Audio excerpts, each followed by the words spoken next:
제14장. 너희는 마음에 근심하지 말라. 하나님을 믿으니 또 나를 믿으라. 내 아버지 집에 거할 곳이 많도다. 그렇지 않으면 너희에게 일렀으리라. 내가 너희를 위하여 거처를 예비하러 가노니 가서 너희를 위하여 거처를 예비하면 내가 다시 와서 너희를 내게로 영접하여 나 있는 곳에 너희도 있게 하리라. 내가 어디로 가는지 그 길을 너희가 아느니라. 도마가 이르되, 주여, 주께서 어디로 가시는지 우리가 알지 못하거늘 그 길을 어찌 알겠사옵나이까? 내가 곧 길이요 진리요 생명이니 나로 말미암지 않고는 아버지께로 올 자가 없느니라. 너희가 나를 알았더라면 내 아버지도 알았으리로다. 이제부터는 너희가 그를 알았고 또 보았느니라. 빌립이 이르되, 주여, 아버지를 우리에게 보여주옵소서. 그리하면 족하겠나이다. 빌립아, 내가 이렇게 오래 너희와 함께 있으되 네가 나를 알지 못하느냐? 나를 본 자는 아버지를 보았거늘 어찌하여 아버지를 보이라 하느냐? 내가 아버지 안에 거하고 아버지는 내 안에 계신 것을 네가 믿지 아니하느냐? 내가 너희에게 이르는 말은 스스로 하는 것이 아니라 아버지께서 내 안에 계셔서 그의 일을 하시는 것이라. 내가 아버지 안에 거하고 아버지께서 내 안에 계심을 믿으라. 그렇지 못하겠거든 행하는 그 일로 말미암아 나를 믿으라. 내가 진실로 진실로 너희에게 이르노니 나를 믿는 자는 내가 하는 일을 그도 할 것이요 또한 그보다 큰 일도 하리니 이는 내가 아버지께로 감이라. 너희가 내 이름으로 무엇을 구하든지 내가 행하리니 이는 아버지로 하여금 아들로 말미암아 영광을 받으시게 하려 함이라. 내 이름으로 무엇이든지 내게 구하면 내가 행하리라. 너희가 나를 사랑하면 나의 계명을 지키리라. 내가 아버지께 구하겠으니 그가 또 다른 보혜사를 너희에게 주사 영원토록 너희와 함께 있게 하리니 그는 진리의 영이라. 세상은 능히 그를 받지 못하나니 이는 그를 보지도 못하고 알지도 못함이라. 그러나 너희는 그를 아나니 그는 너희와 함께 거하시며 또 너희 속에 계시겠음이라. 내가 너희를 고아와 같이 버려두지 아니하고 너희에게로 오리라. 조금 있으면 세상은 다시 나를 보지 못할 것이로되 너희는 나를 보리니 이는 내가 살아있고 너희도 살아있겠음이라. 그날에는 내가 아버지 안에 너희가 내 안에 내가 너희 안에 있는 것을 너희가 알리라. 나의 계명을 지키는 자라야 나를 사랑하는 자니 나를 사랑하는 자는 내 아버지께 사랑을 받을 것이요 나도 그를 사랑하여 그에게 나를 나타내리라. 가룟신 아닌 유다가 이르되, 주여, 어찌하여 자기를 우리에게는 나타내시고 세상에는 아니하려 하시나이까? 사람이 나를 사랑하면 내 말을 지키리니 내 아버지께서 그를 사랑하실 것이요 우리가 그에게 가서 거처를 그와 함께 하리라. 나를 사랑하지 아니하는 자는 내 말을 지키지 아니하나니 너희가 듣는 말은 내 말이 아니요 나를 보내신 아버지의 말씀이니라. 내가 아직 너희와 함께 있어서 이 말을 너희에게 하였거니와 보혜사 곧 아버지께서 내 이름으로 보내실 성령 그가 너희에게 모든 것을 가르치고 내가 너희에게 말한 모든 것을 생각나게 하리라. 평안을 너희에게 끼치노니 곧 나의 평안을 너희에게 주노라. 내가 너희에게 주는 것은 세상이 주는 것과 같지 아니하니라. 너희는 마음에 근심하지도 말고 두려워하지도 말라. 내가 갔다가 너희에게로 온다 하는 말을 너희가 들었나니 나를 사랑하였더라면 내가 아버지께로 감을 기뻐하였으리라. 아버지는 나보다 크심이라. 이제 일이 일어나기 전에 너희에게 말한 것은 일이 일어날 때 너희로 믿게 하려 함이라. 이후에는 내가 너희와 말을 많이 하지 아니하리니 이 세상에 임금이 오겠음이라. 그러나 그는 내게 관계할 것이 없으니 오직 내가 아버지를 사랑하는 것과 아버지께서 명하신 대로 행하는 것을 세상이 알게 하려 함이로라. 일어나라. 여기를 떠나자. 오늘의 말씀 요한복음 14장의 말씀입니다. 오늘 본문에서는 내 안에 거하라 라는 말씀이 강조되고 있음을 볼 수 있습니다. 9절 말씀을 보면 예수님께서는 빌립으로부터 아버지를 보여달라는 요청을 받고 나를 본 자는 아버지를 보았거늘 어찌하여 아버지를 보이라 하느냐라고 책망하셨습니다. 이어서 10절과 11절 말씀에는 내가 아버지 안에 거하고 아버지는 내 안에 계신 것을 내가 믿지 아니하느냐, 내가 아버지 안에 거하고 아버지께서 내 안에 계심을 믿으라 라고 말씀하셨습니다. 이것은 예수님께서는 자신이 하나님과 완전한 연합을 이루고 있다는 사실을 강조하고 계신 것입니다. 다시 말해 예수님께서 하신 말씀은 곧 하나님께서 하시는 말씀이며 예수님께서는 하시는 일도 예수님 안에 계시는 하나님께서 하시는 일이라는 것을 말씀해 주고 계시는 겁니다.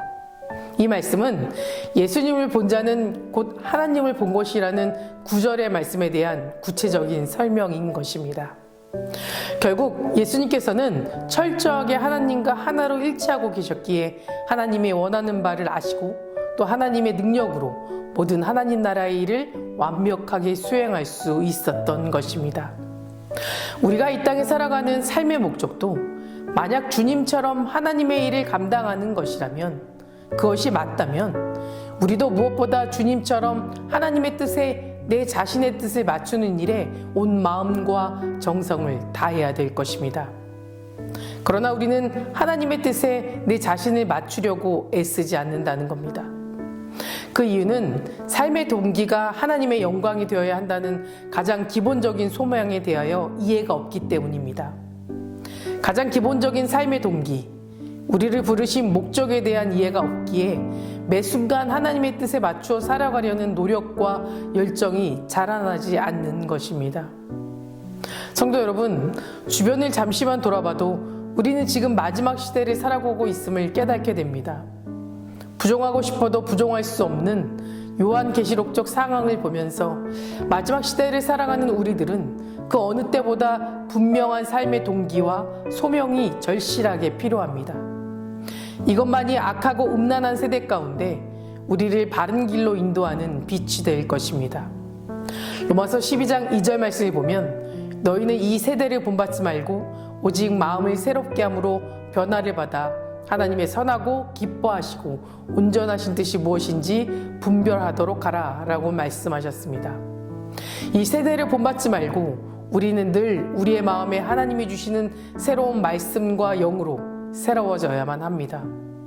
그리고 하나님이 들려주시는 말씀으로 무엇이 하나님의 뜻인지 분별해야만 합니다.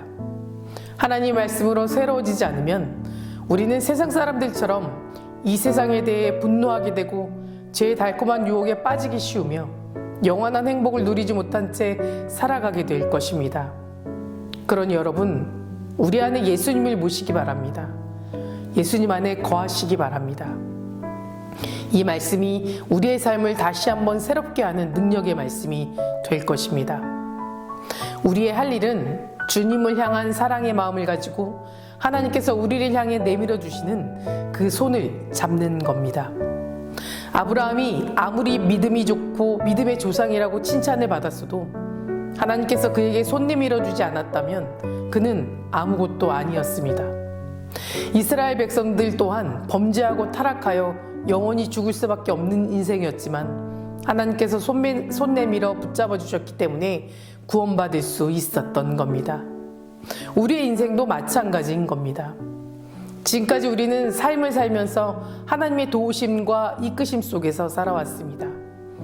하나님의 계획과 작정하심이 없었다면 우리가 어떻게 하나님을 만날 수 있었겠습니까? 어떻게 거룩을 사모할 수 있었겠습니까? 우리의 인생 가운데 직접 찾아오신 예수님 때문에 우리의 인생은 완전히 변화되었습니다. 세상의 거짓된 행복이 아니라 하나님 안에서 참된 행복을 얻게 된 것입니다. 그 행복은 그 누구도 바꿀 수 없는 하나님과 나의 관계, 내가 하나님 안에 거하고 하나님께서 내 안에 거하실 때 가능할 수 있습니다. 아브라함에게 하나님이 보여주신 축복의 속성은 두 가지 속성이라고 말합니다. 조건부 축복과 일방적인 축복입니다. 조건부 축복은 하나님이 아브라함에게 찾아가서 이렇게 명령하십니다. 너는 본토 친척 아비 집을 떠나라. 내가 그 자리를 떠나면 내가 너를 축복하겠다. 그래서 아브라함은 떠났습니다. 떠났기 때문에 축복하신 겁니다. 그런데 하나님이 어떤 사건을 통해서 조건부 축복은 사라지고 그의 인생에 일방적인 조건 없는 축복해 주신다고 약속의 말씀을 선포되고 있습니다. 그 사건은 바로 아들 이삭을 바치라는 말씀에 순종한 사건입니다. 가장 귀한 것마저도 포기할 수 있는 믿음을 보신 겁니다. 하나님은 아브라함이 자신에게 가장 소중한 것, 아들까지도 주저하지 않고 포기하고 바치는 믿음을 보시고 그의 삶에 조건 없는 일방적인 축복을 허락해 주셨습니다. 오늘날 우리에게 필요한 것도 이런 믿음입니다. 주님과 동행한다는 것은 이러한 포기하는 신앙, 다 포기해도 하나님께서 더 좋은 것을 주신다는 확실한 믿음과 신뢰가 필요합니다. 16절의 말씀을 보면 예수님께서는 제자들을 향해서 내가 아버지께 구하였으니 그가 또 다른 보혜사를 너에게 주사 영원토록 너희와 함께 있게 하리니 라고 말씀하셨습니다. 예수님은 자신이 승천 후에 남게 될 제자들에게 예수님을 대신할 보혜사를 보내주신다고 약속해 주셨습니다. 이 또 다른 보혜사라는 것은 하나님과 그리스도의 영이신 성령을 가리킵니다. 성령께서는 우리의 삶과 신앙을 돕는 자이시고 또 우리가 환난에 처했을 때 위로자가 되시며 우리를 위해 세상과 대신 싸워주기도 하고 말씀을 가르쳐 주시기도 합니다. 성령께서는 오순절 감림 사건 이후 제자들과 또 성도들과 함께 하시면서 그들을 도우시고 위로하기도 하셨습니다.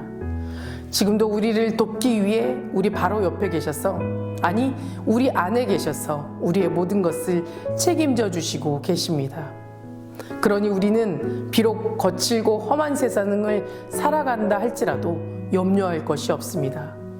보혜사 성령께서 우리를 도우시기 위해 늘 곁에 계심을 믿고 담대히 행하시기 바랍니다. 우리를 향하신 하나님의 사랑을 믿고 예수님의 약속을 믿으며 하나님의 능력을 의지하시기 바랍니다.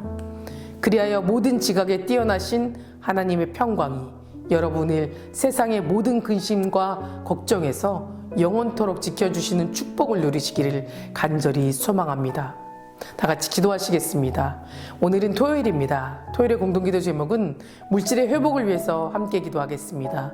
성도님들의 생업과 사업을 지켜달라고 기도해 주시고 물질로 어려움 겪지 않도록 또 모든 필요한 자원을 허락해달라고 또 선교하는 복된 가정 되게 할 수 있도록 기도해 주시기 바랍니다. 사랑과 은혜가 충만하신 하나님 감사합니다. 오늘 하루도 나의 모든 것 주님께 맡기며 나아갑니다.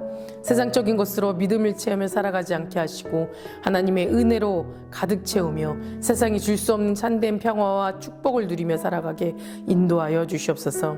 하나님이 가르쳐 주신 길을 따라 살아가는 것이 비록 힘들고 손해보는 것처럼 느껴질 때도 있지만 하나님께서 더 귀하고 값진 것으로 채워주실 것을 믿고 소망하며 살아갈 수 있는 믿음 또한 허락하여 주시옵소서. 성도님들의 믿음과 성도인들의 생업과 또 사업을 지켜주실 줄 믿습니다. 물질로 인하여 어려움 겪지 않도록 지켜주시고 혹여 어려움을 겪고 있는 성도님들은 주님께서 모든 것을 예비하시고 채워주실 것을 믿사오니 그들의 모든 상황과 처지를 살펴주시고 더 좋은 것으로 채워주시옵소서. 담임 목사님 먼저 은혜 충만하게 채워주시고 성령 충만하게 하여 주셔서 선포되는 말씀을 통해 듣는 심령이 변화되고 주님 안에서 소망을 품고 세상의 귀한 빛과 소금의 역할을 감당할 수 있도록 인도하여 주시옵소서. 기도하며 준비하시는 모든 사역마다 주님께서 지켜주시옵소서. 우리 다음 세대 아이들의 믿음을 지켜주시며 말씀으로 소망을 꿈꾸며 살아갈 수 있도록 인도하여 주시옵소서. 특별히 암으로 치유받고 있는 박재순 권사님, 유윤영 권사님, 김시아 권사님, 이영숙 권사님, 이명숙 권사님, 오유미 성도님, 이동춘 성도님, 박세현 청년, 류경민 청년 붙잡아 주시고 병든 몸과 마음까지도 치유해 주시며 깨끗이 나음받게 하여 주시옵소서. 깨끗이 치유해 주시고 끝까지 소망 가운데 살아갈 수 있도록 도와주시옵소서. 투석 중인 성도님들, 사고로 입원 중인 성도님들에게는 힘을 주시고 우울증, 공황장애, 불면증 겪고 있는 성도님들에게는 담대함과 평안함과 위로함을 허락하여 주시옵소서. 새벽마다 1000번째 드리며 간구하는 기도 제목에 응답하여 주실 줄 믿사오며 이 모든 말씀 예수 그리스도의 이름으로 간절히 기도드립니다. 아멘.